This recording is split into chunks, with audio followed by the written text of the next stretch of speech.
Welcome to all one of you to the Surge in LA Show, Episode 2, where I'll be discussing the top 25 all time NBA players, ending the everlasting heated discussions across the nation. Here's my criteria. What did you do on the court as the number one guy? Who were your teammates? I'm judging you by the entirety of your career. Unless you were on a team as a locker room leader, not really playing, DNPing for most of the games in the season, such as like Udonis Haslam, Tyson Chandler, Vince Carter for all of their latter years. I'm excluding all-star votes, and I'll tell you why. All-star votes are from the media. There's a percentage from the media and there's a percentage from the fans. If we're judging your individual legacy, I feel like fan voting shouldn't matter. Media voting shouldn't even matter because we're judging your actual play. We see it every year. There are like some snubs, and most of the snubs are people in smaller markets. I also have two examples. Yao Ming. Yao Ming was like the number one vote getter for about 3-4 years straight. He deserved it like 1 or 2 years, but not all 4 years. We all know why. That's because he was representing China. That's where he's from. And he's much more popular in China. So he's going to get those votes regardless. Second example is Allen Iverson, one of my favorite players of all time, who's not on this top 25 list, by the way. But Allen Iverson is in 1 year that he sat out all of that first half of the year up into the All-Star game, he was still voted in as a starter, and that was because of his popularity. He's Allen Iverson. He didn't play, or I believe he switched and he came off the bench. He switched with somebody on the bench, but that still counts as like an all-star selection for him, and it just doesn't make any sense. So I'm excluding all-star votings. Also, and then the last thing is, speaking of Allen Iverson, culture. So like, what did you do for the culture stuff, like off the court? So there are many people who changed the game based off their play and what they were doing in their generations, in their eras, if you will. That I'm not including that. I'm taking out all outside interference. This research took about 5 months to do, and I looked at pretty much every year's statistics, every year's not playoff entirety, but finals and what they did in the finals, what their teammates look like. I believe I already said that. And also for the culture, as in the sense of what they did off the court, as far as like civil rights or trying to be outspoken, delivering messages, things like that. None of that counts in this on this list. I'm simply saying who are the top 25 players of all time based off of what they did on the court as the number one guy. Except for one guy. One guy, well, some would actually argue that he was the number one guy as far as like actual output every game. And another person was a closer, I guess. But as the number one guy. All right, I'm excited. One more thing before we get into the list. I'm going to tell you why this list came, because my list always changes a little bit every year. And I never actually did the research, but this time I actually did the research. And the reason why was because I was arguing with some people that I normally play basketball with, and they all gave me their top tens, and I felt a certain way with every top 10. And then we're in year 75 for the NBA, so they brought out their top 75. It was an unranked list though, even though it was wrong. And but the ESPN came out with their top 25, and they ranked their top 25, and that was wrong. They had a lot of people in there that, again, it's just like media popularity. So, like, what about the people from the smaller markets? What about, like, there are a bunch of players that play and put in work and they get no credit for it. They're never on ESPN unless they dunk on somebody or something, and then they get theirs. All right. Top 25. Let's get it. We're starting number 25 out with Charles Barkley. Charles Barkley, one-time MVP, one-time finals appearance, 0 championships. He is definitely one of the best players to ever play to not win a championship. And honestly, he didn't have a team. He didn't really have a team to do it on both of his squads. Number 24, Jerry West. Jerry West is a one-time champion. He is the logo of the NBA, and I'll put an asterisk on that because I'll just say it. I think that was a sign of the times to why he was the logo, because he was not even a top, I would say he was the number 3 or number 4 player in his era. So think about it, it's 2022 now. Think about it, it'd probably be like I don't want to disrespect him, but like a Donovan Mitchell or in something like that being named the logo. But I just think that was part of the times that they were in, that they didn't want the top 2 players even being eligible as being the logo because of who they were and what they looked like. So that's all I want to say. So going back to number 24, Jerry West.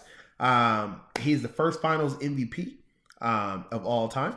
But the NBA and ABA have been playing 20 years prior to that. So what I did was I went through those years as well. And the best player in the finals, I awarded them a finals MVP because it didn't exist at the time. So even though it didn't exist and it exists now, you still have to factor in what they did. So if they have a championship and they were the best player on that team, then they were finals MVP. Like that's how it should be. Number 23. Oh, and Jerry West has 1 championship. I don't know if I said that. Number 23, Karl Malone. Karl Malone, 2-time MVP, one of the best power forwards of all time. 2 finals appearances, 0 championships. That's all I can really say about the mailman. Nothing. He scored a lot, but the reason why he scored, the reason why he is a 2-time MVP is because of the person ahead of him, which is number 22, John Stockton. John Stockton, one of the best point guards of all time. He's number 1 to this day in assists. He's number 1 to this day in steals. 2 finals appearances like Karl Malone because they were on the same team. And he was just outright better. I have John Stockton above Karl Malone because, John Stockton also had 9 consecutive years where he led the league in assists. I thought that stat was crazy. But the reason why he's above Karl Malone and Karl Malone has 2 MVPs is because Utah Jazz's success was more so because of John Stockton than it was Karl Malone. I would say they went to the finals because of both of them, obviously, but and the crew. But John Stockton, if you take Karl Malone off the squad, they definitely have a possibility of still getting to the finals. If you take John Stockton off the squad, their first round exit, maybe a second round exit if Karl Malone, works wonders. All right. Number 21, Kevin Durant. Kevin Durant is a 2-time champion, asterisk. The reason why I put him as number 21 and there's an asterisk on his 2 championships is because he had the chance to run his own franchise because he got drafted with the Seattle Supersonics. which later become, which I would say later, but like at that same time became the Oklahoma City Thunder. So he had the chance to like run his own franchise. Really, he was automatically the number one guy. Everyone knew it coming out of Texas. He had a plethora of great teammates. He had James Harden, Russell Westbrook, Steven Adams, Thabo Cephalosha, so on and so forth. They went to the finals. They lost the finals. And then, so basically what I'm saying is all he's done, he's a one-time MVP. So all he did was win MVP. And then he joined this team. He joined a team that already won a championship. They already won a championship 2 years prior. Same guys. So you can say that team won a championship. The same year, that team was the reigning best all-time regular season team, which had a 73-9 record, led by a two-time reigning MVP, because he was the MVP. Two-time reigning MVP Steph Curry. So, and on top of that, which I don't really give this any weight, but a lot of people do, is the Oklahoma City Thunder in the playoffs the year before he left. They were up in the series against those Warriors, and then the Warriors came back and beat the Thunder, so that's what took them out. And then so that offseason, he still went to the Warriors. So as he was the MVP, and he joined the reigning two-time MVP who was leading an already champion all-time best regular season 73-9 Golden State Warriors team, who also had Klay Thompson, one of the best shooters of all time. Steph Curry at the time was one of the best shooters. Right now he is the best, but at the time he was one of the best shooters of all time. That means that I can't give him weight for his two championships. Now, most would argue that he was a two-time finals MVP in those championships. Okay. And I would tell you that he was supposed to be. Why? Because you have Steph Curry, Klay Thompson. So if Kevin Durant joins them, like, you can't double anyone. You cannot, as a defense, you can't double Steph Curry because you're leaving either Klay Thompson and Kevin Durant open. And then you can say the same amongst the three. So, okay, like you're one of the best players and you're joining the best team. So that's not really, to me, that's not really saying much.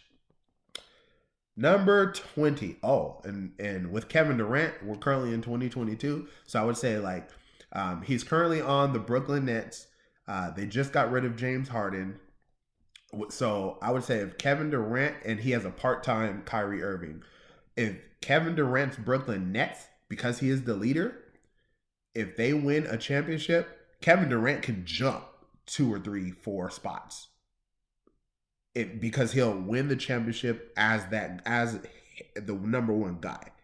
But with Golden State, you can't say that. The only thing that you can say is, oh, he's won a championship. So he won't be a Charles Barkley ever. He won't be a Karl Malone or a John Stockton or an Allen Iverson or any of those guys that were great and never won a championship. So he's not in that box. So he's number 21. Number 20, Kevin Garnett. So Kevin Garnett is a one-time champion. He joined a hungry team, not a super team. I hate when people say that Kevin Garnett, Ray Allen, Paul Pierce with new Rondo, young Rondo, was a super team. I hate when they say that because to me, super team means like there are some people who have finals wins. They are champions. These guys weren't champions. Ray Allen was with the Milwaukee Bucks. He was a good slasher, and then he developed into a better shooter. And then, so at the time that he went to the Celtics, he was a shooter more so anything, and a little bit of a slasher.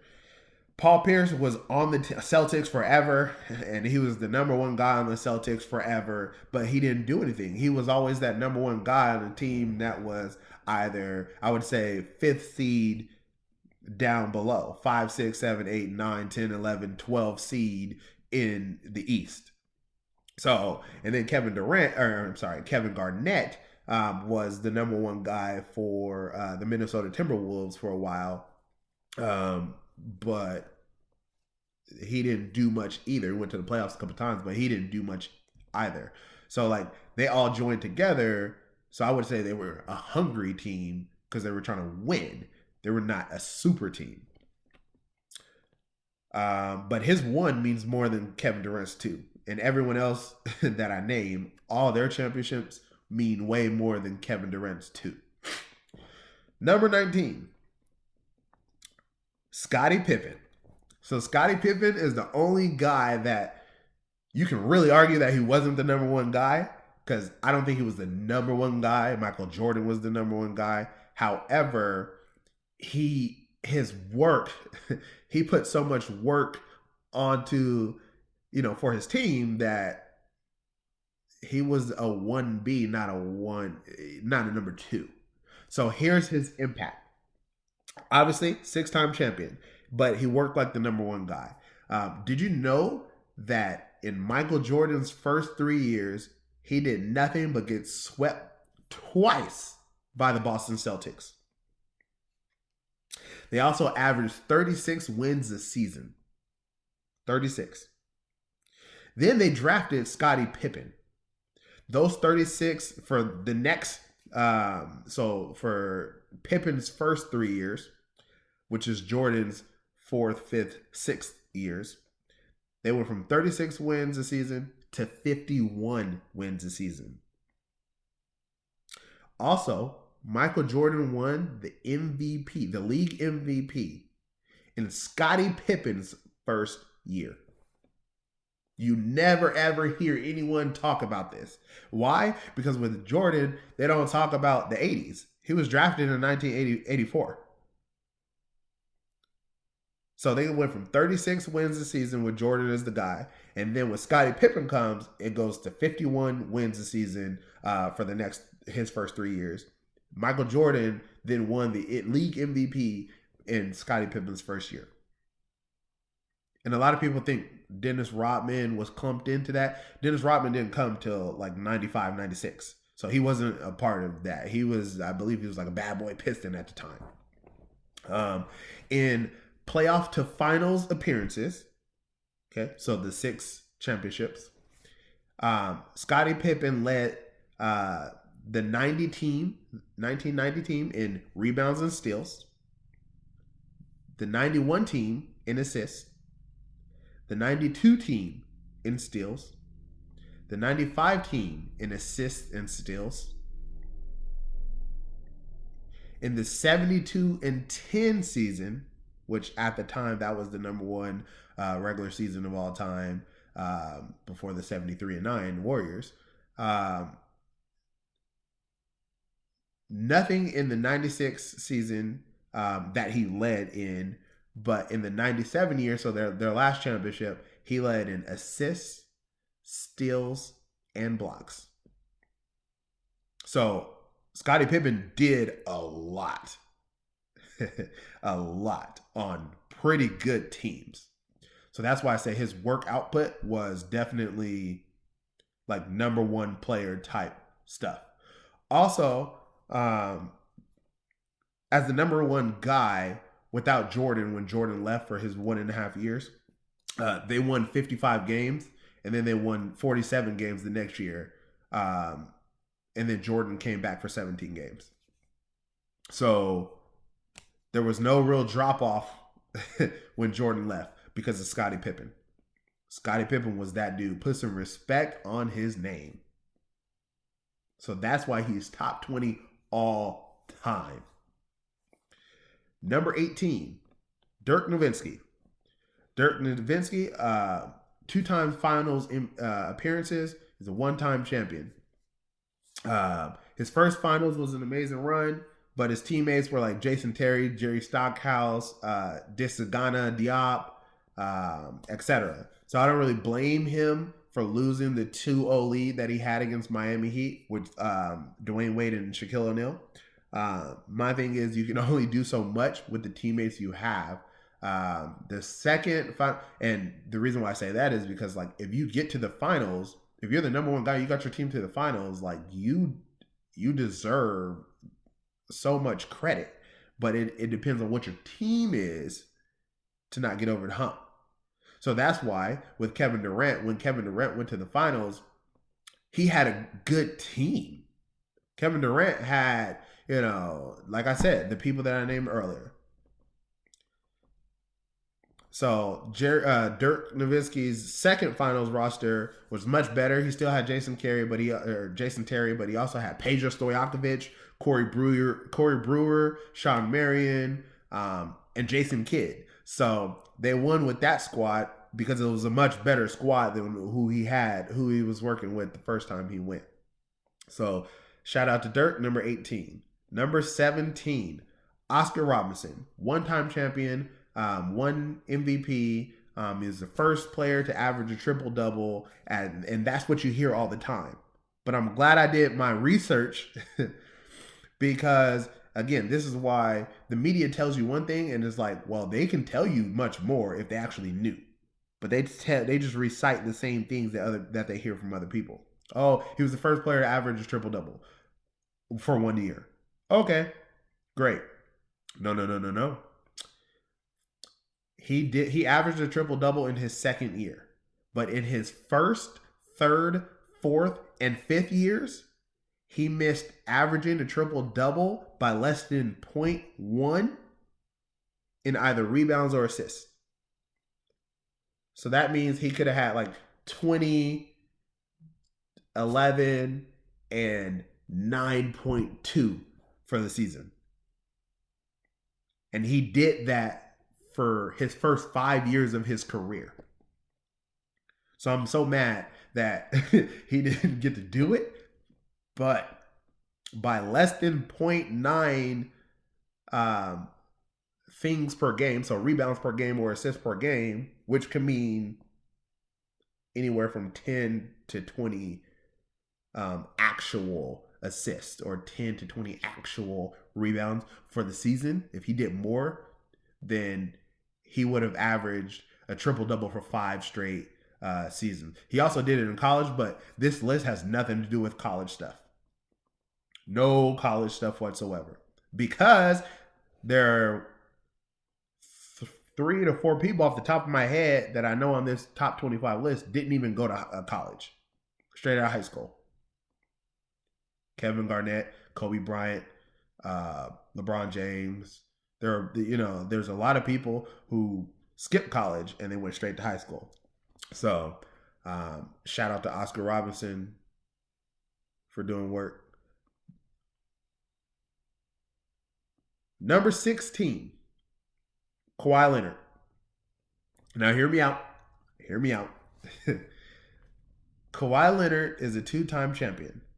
He's a 1-time champion as that guy. However, he's a 2-time finals MVP. So I'll just say this. If he didn't win in Toronto, he'd be a top 100 to 150 player. Because he played defense. He has all these, first time all defenses and all NBAs and stuff like that. And you can basically link him in with like an Andre Iguodala or something like that. Like significant, but not when we're talking about the best players of all time. However, he went with Toronto. He went with Toronto being the number 1 guy, and he was a defensive player. That's why he got his first finals MVP. But he was a defensive player that learned how to shoot and learned how to score to be the number 1 guy because he already had the defense stuff. So, also with Toronto at that point couldn't get over the hump. They had DeMar DeRozan, Kyle Lowry, etc. And then, they also lost their coach, Dwayne Casey. Like a lot was going on with Toronto. And then Kawhi Leonard came and gave them a championship in his first year. In his first and only year, I should say. First and only year he won a championship, and then he left. All right, bye. I'm going to the real team that I wanted to go to. That's a lot. That's saying a lot. So 2-time Finals MVP, 2-time champion, then one championship as that guy. Because the first he was on a dynasty called the San Antonio Spurs, where he was the new guy that just played defense on everybody else, while Tim Duncan led his team to championships. Number 15, Giannis Antetokounmpo, 2-time MVP, 1-time champion, 1-time Finals MVP on a squad where Pat Covington and Chris Middleton are your second and third best players. Also, Giannis, the thing I love about Giannis, by the way, has been my favorite player ever since LeBron signed with the Lakers. So as soon as LeBron signed to the Lakers, I was done with him, and I was like, oh no, I need to, have a new favorite player. And Giannis is that guy. Why? Because Giannis reminds me a lot of how I play basketball. He's a slasher. He can't really shoot. He will shoot and knock down some stuff here and there, but it depends on the day. That's how I play. I'm just much shorter. But Giannis, they kind of like the Hack-a-Shaq with Shaquille O'Neal. They developed this thing called like the Giannis wall, to where they're like, make him shoot, make him do this, make him do that, and then you'll make him lose. And that worked for like 2 years. And then after that, Giannis, he even said it in an interview, like, you know what, I'm not going to be affected by this anymore. I'm just going to play my game, and we're going to get this win. Like, let's get it. And they got it that same year. So Giannis, that dude, 2-time MVP, 1-time champion, 1-time Finals MVP, and his teams were ranked number 1 in the East for like 4 or 5 years under Mike Budenholzer. So Giannis, number 15. Number 14, Isaiah Thomas, one of the best point guards of all time.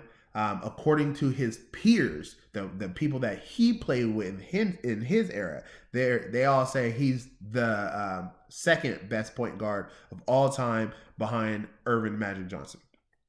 2-time champion, 1-time Finals MVP, the leader of his squad, and he won in an era with Larry Bird and his Celtics, Kareem and Magic with their Lakers, James Worthy with their Lakers.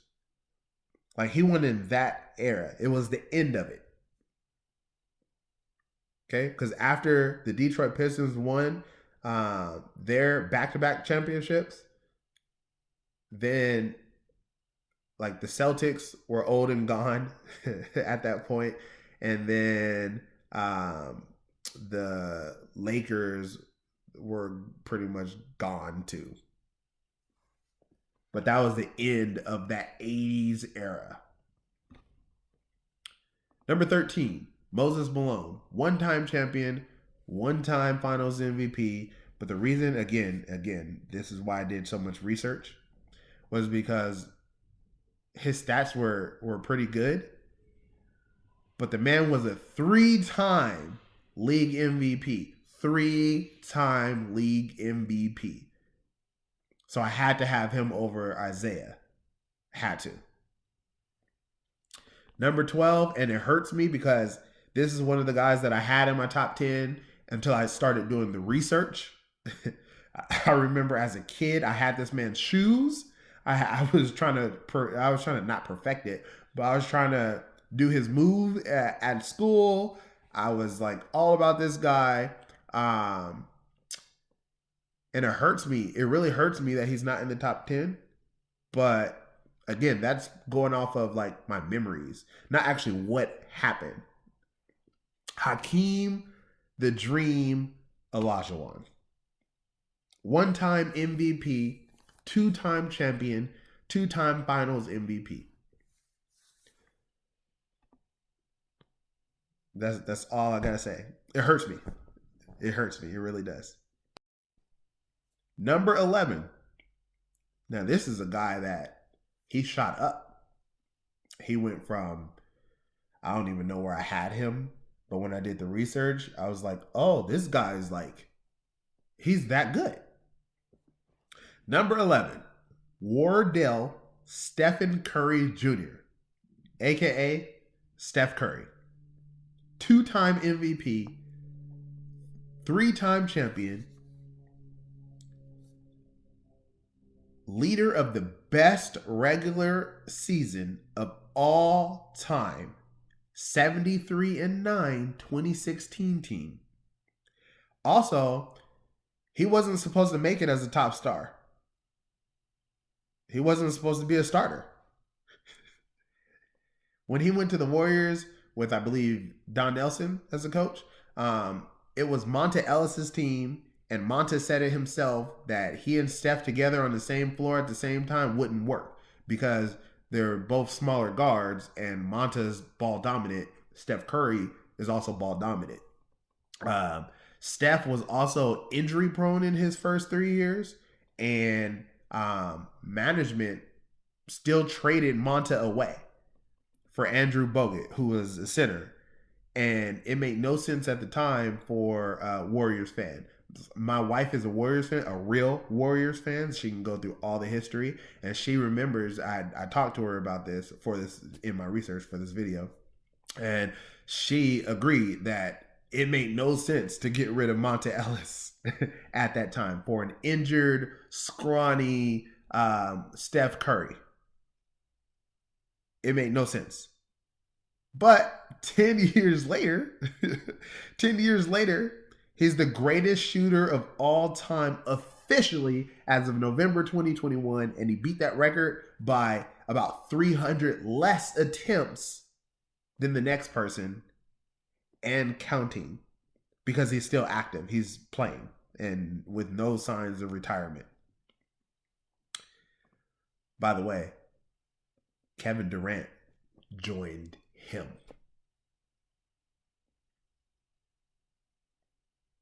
Everything I just said, Kevin Durant joined that guy and that team. Number 10. Oh, so now we're getting to the top 10. So let me just recap.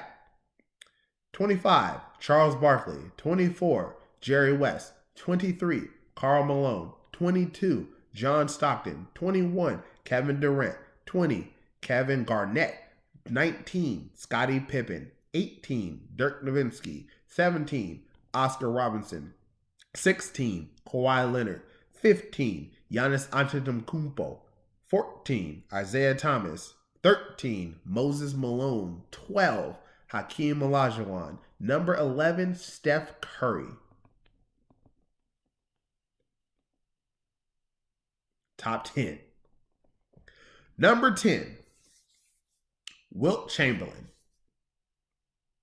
A lot of people have Wilt in like the top 5, 6s, 7s. No, you got to do your research. Like, you really got to do your research, guys. Don't just listen to what sports analysts say and repeat and try to throw at you. You got to do your research. Yes, he had a 100-point game. Sure. Okay. He had a 14-year career. 4 MVPs. 2-time champion. 1-time finals MVP. In 1967, finals MVP wasn't a thing, but he would have received it just as Bill Russell would have received it in 1968. The first finals MVP was made in 1969 as Jerry West beat the Celtics in the middle of Bill Russell's 11 championship reign in his 13 seasons. So if you ask me, Bill Russell should have been the logo. But again, we all know why. Number 9, Kobe Bryant. 20-year career. one MVP, 5-time champion, 2-time finals MVP. He had about 12 years as the outright, no question, number one guy. His first 3 championships, though, where he got no finals MVPs, it was Shaq's teams. Kobe had more talent, but it was Shaq's teams. Go back and watch the games if you disagree.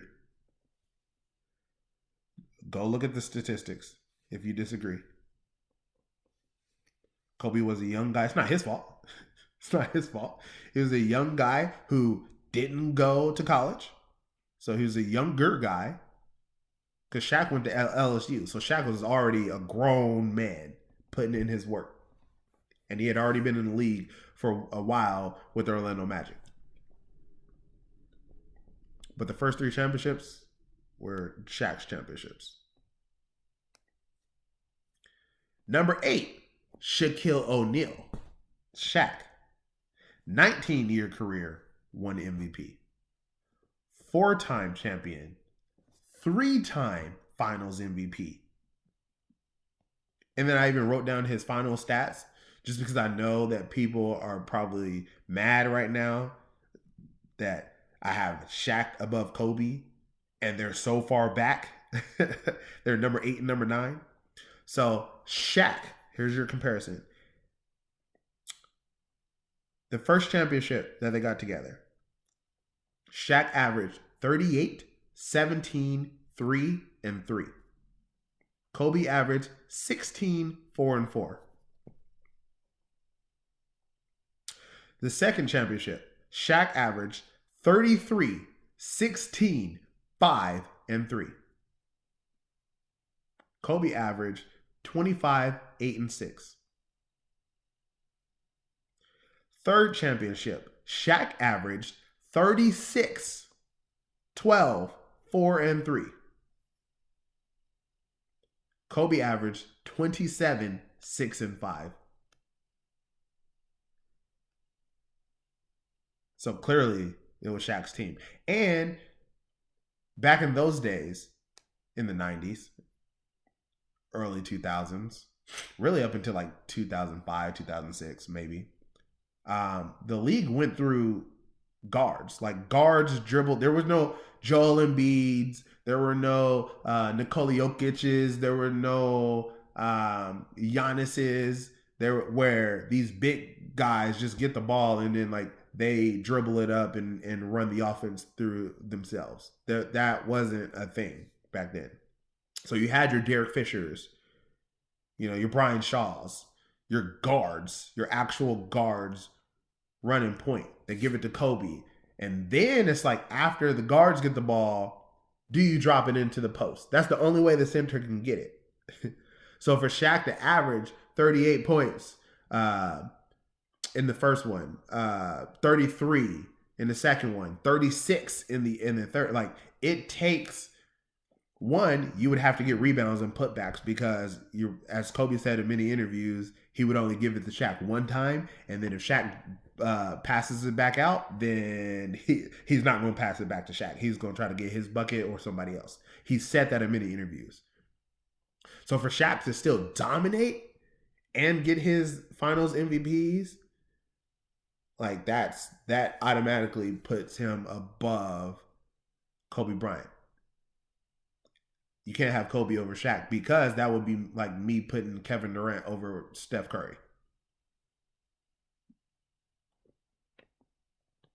Also, Shaq's fourth championship with Miami, I thought in my head he didn't do much.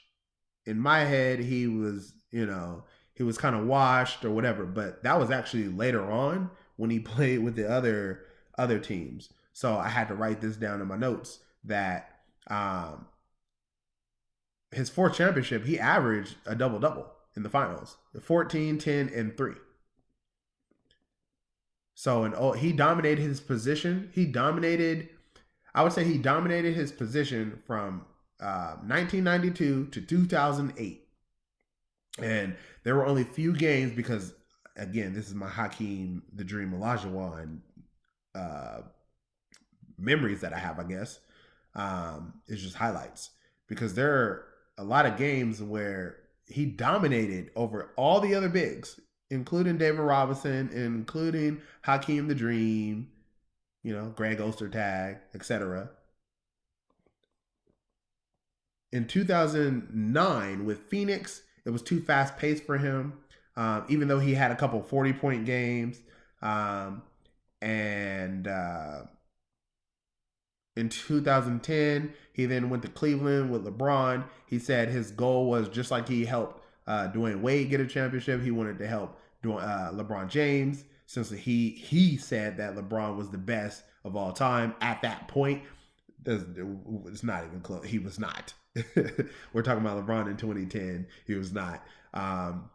But even though LeBron and Shaq in that 2010 season were in first place in the East, Shaq broke his hand.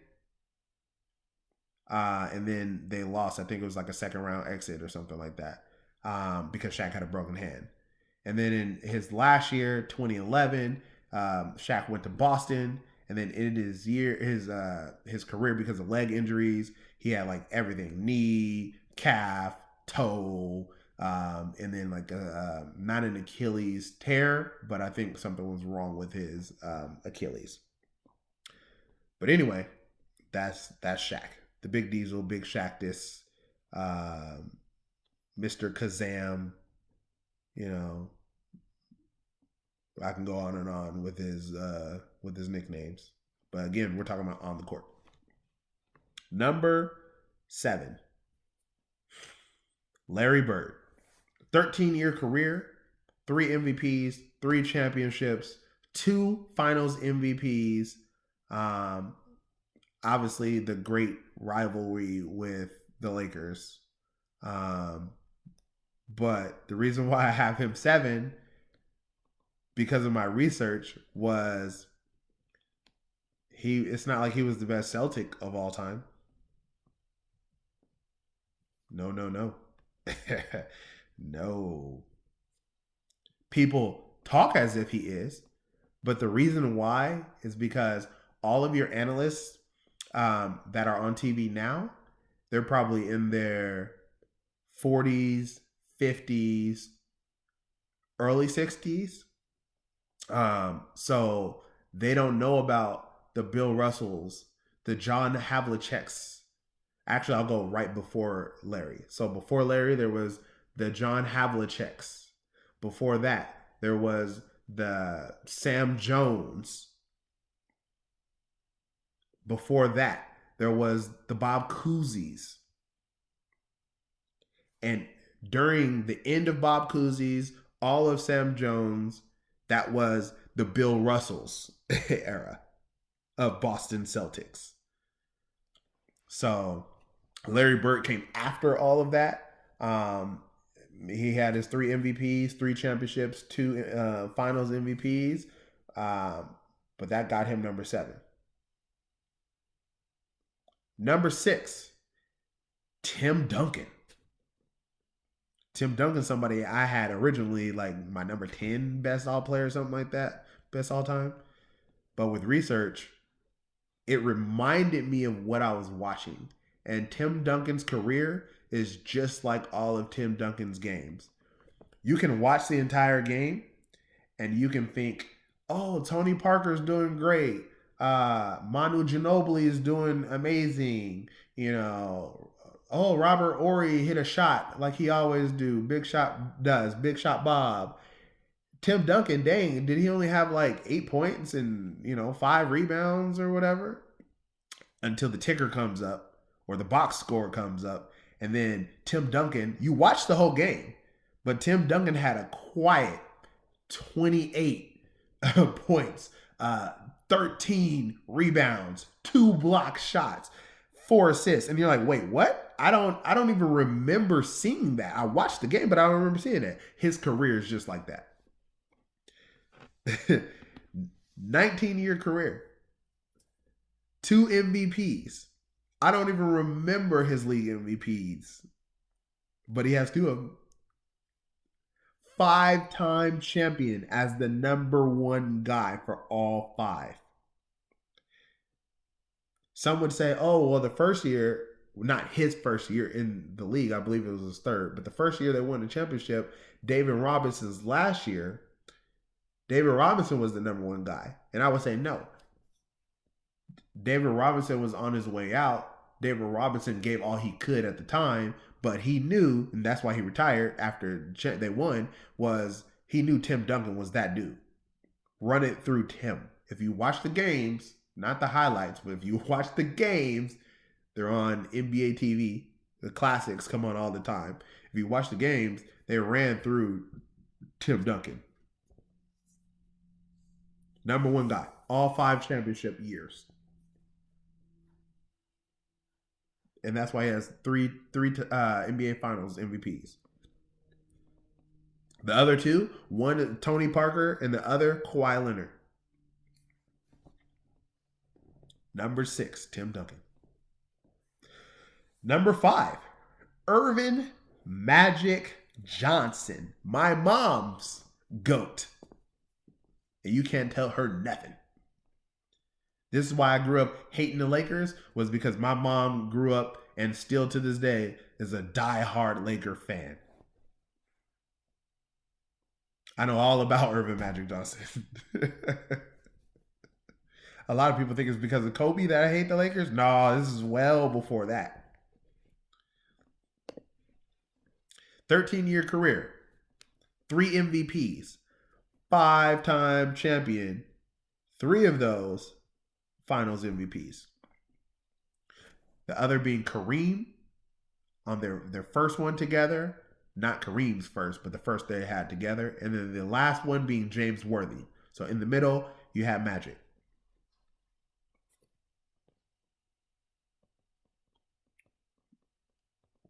So Magic did his thing. He was that dude. Best point guard of all time. Number 4, Bill Russell. Now, when I used to argue with people, I used to always tell them, like, yeah, you talking about Jordan being 6-0 in the finals. You're talking about this person. You're talking about LeBron. You're talking about this. But y'all not talking about Bill Russell. No one talks about Bill Russell. Bill Russell, when he started, there were 8 teams in the league, and then it went to 12. Like, that's not his fault. I hate when people judge people based off of like the era that they played in, because it's not their fault. Just like players today, last year, because the rule ended, when like the little ticky-tack fouls, like, it's not their fault. They're not the referees. They're not the people changing the rules. So, Bill Russell, 13-year career. 13. 5 MVPs. 11 championships.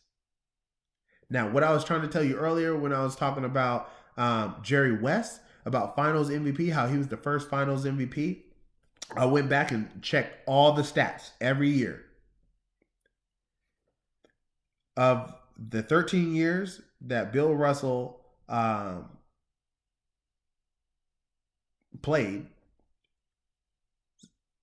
I would have calculated, of the 11 championships that he has, I would have calculated that Bill Russell, and remember, this is a made-up number, but it's not, it's based off the facts of what actually happened, the statistics of what actually happened. I have him as a 7-time Finals MVP. I'm going to say that again. A 7-time Finals MVP.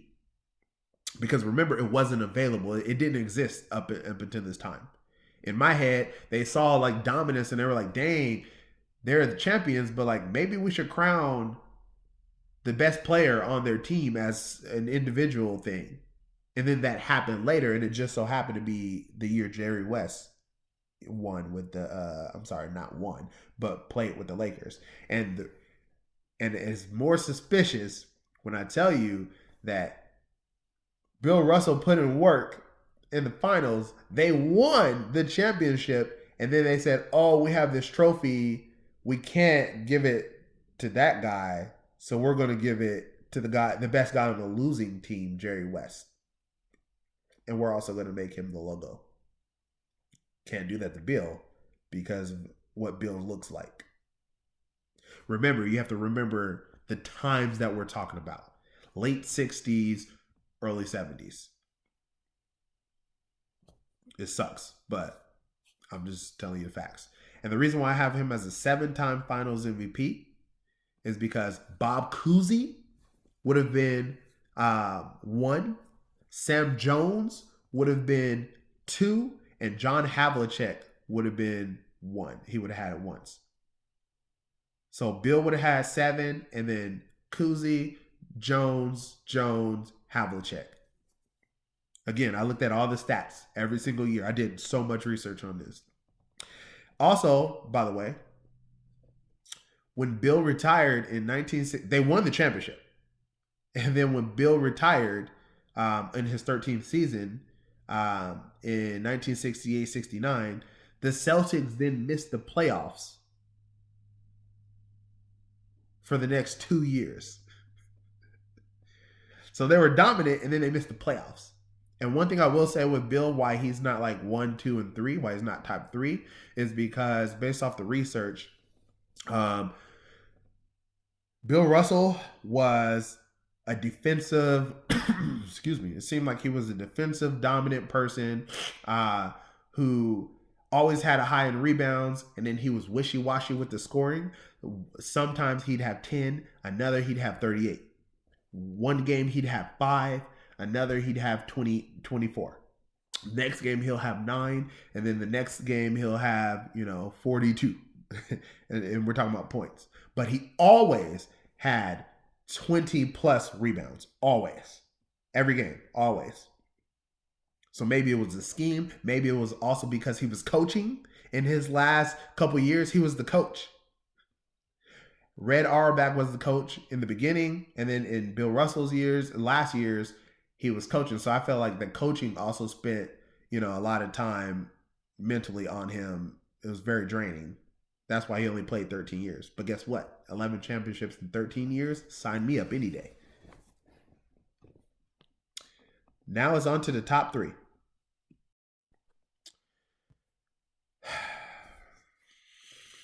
As you look at my shirt, yes, I did this on purpose.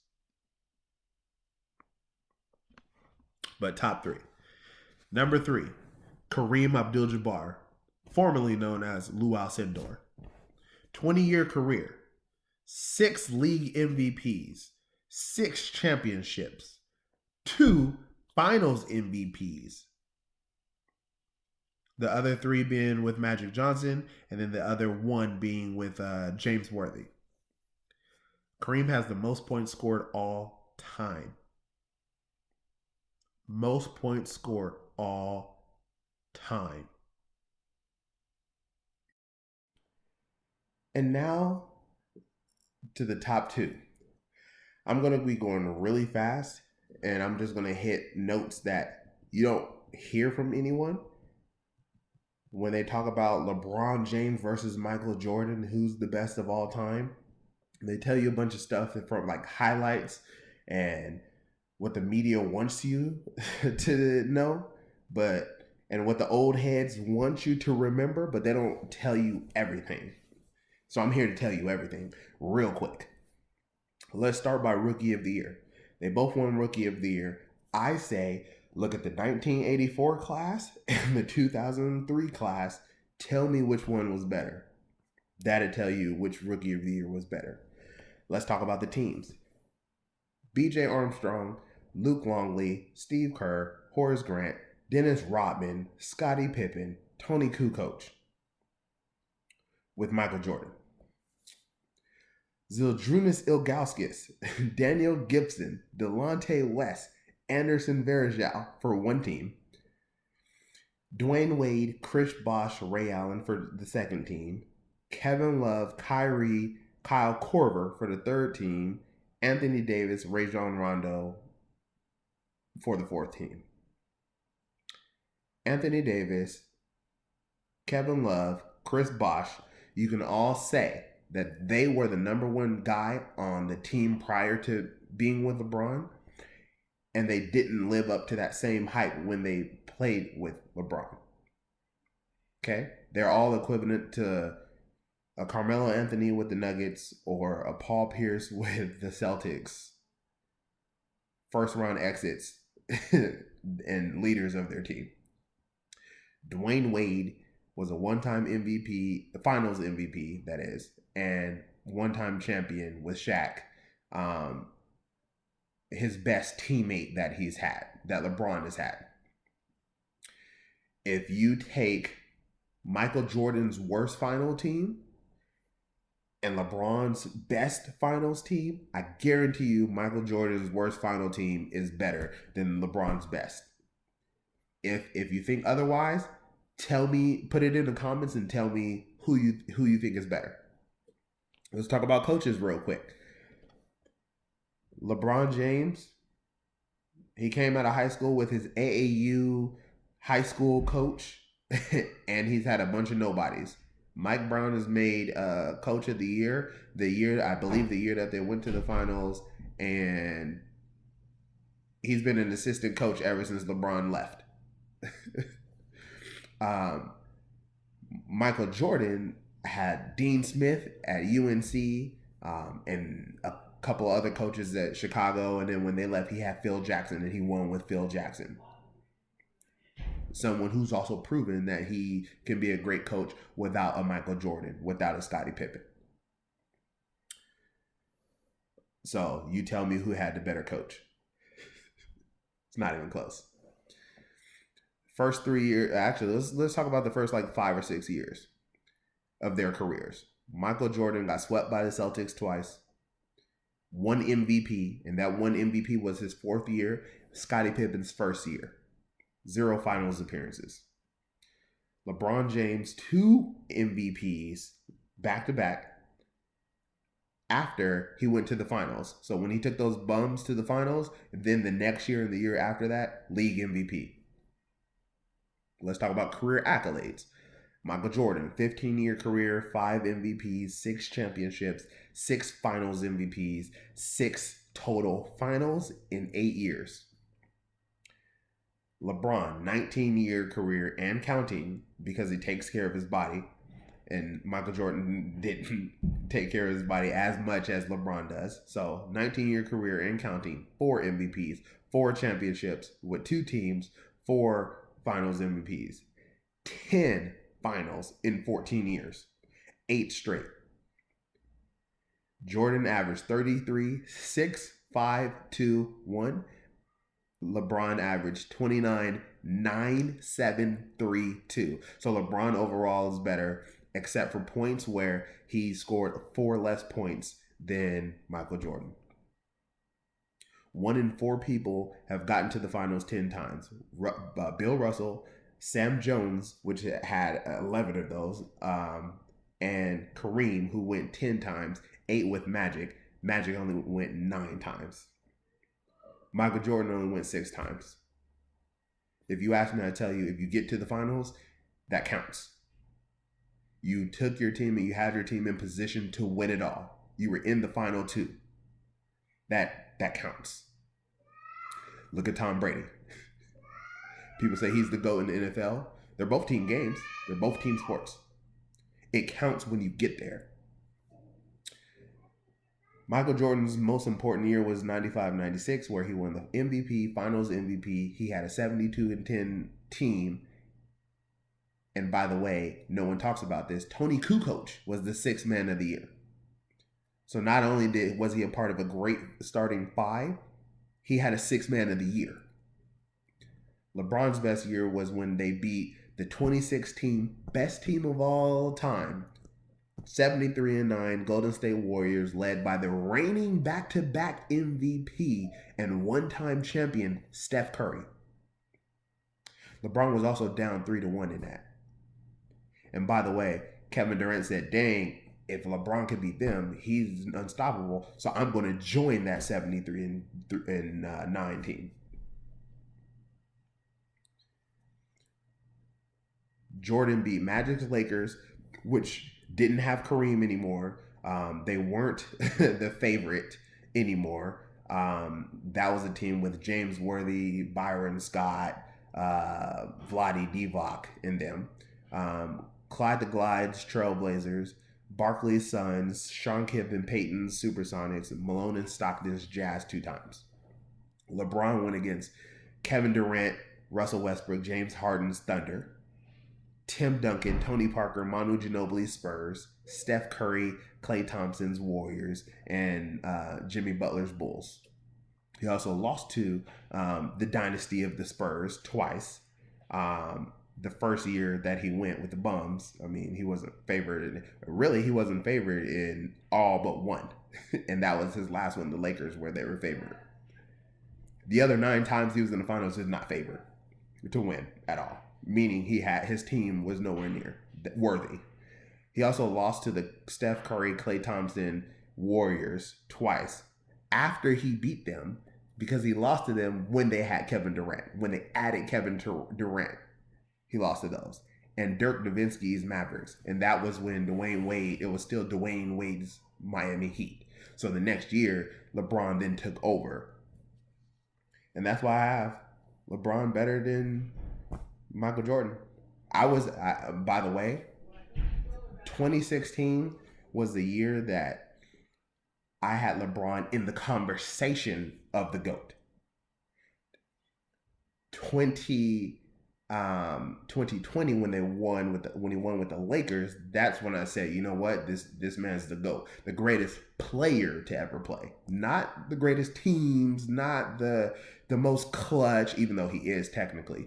Not, the best shooter, not the best scorer, not like best overall player. And now it's time for my Grinds My Gears segment. You know what grinds my gears? When someone watches a series and starts in the middle of it. So if they're watching Star Wars, since I have my Star Wars poster here, instead of watching episode 1, 2, Clone Wars series, episode Bad Batch, episode 3, so on and so forth, they'll start in like episode 7.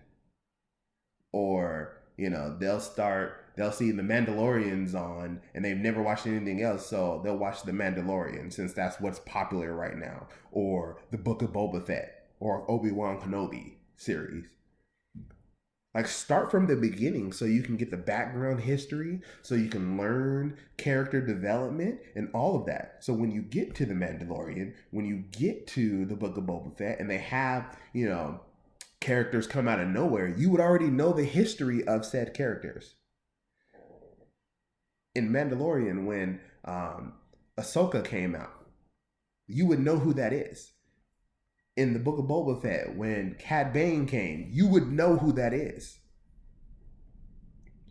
If it's the Marvel MCU and you haven't seen anything, you don't start with Guardians in the Galaxy. No, you start from the beginning.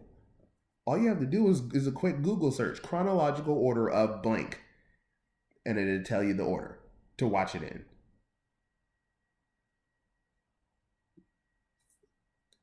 That's what grinds my gears.